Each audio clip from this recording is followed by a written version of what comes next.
Welcome to Desktop Acquaint. This episode you will see how to add a landlord and a property for valuation. To start, we need to add a new contact. Fill in all the information of your landlord. Make sure to change the type of contact to Landlord too.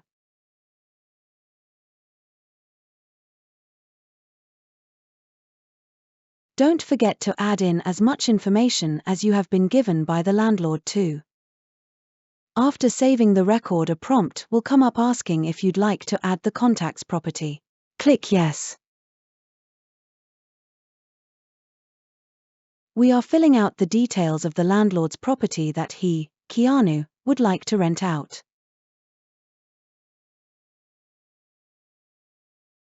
Once the information has all been filled in, we want to save the property record. We now want to say yes to the prompt. This will take us to the diary screen. Now double-click in the diary where you would like the appointment to go. We wanted 4 p.m. on Thursday the 22nd of May. So we are going to double-click that point on the diary. Also, we add a few notes here and save the appointment.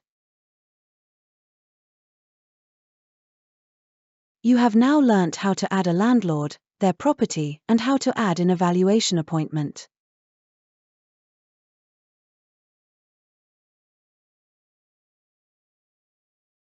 Thanks for watching. Click here for more desktop videos, or here for Acquaint web videos.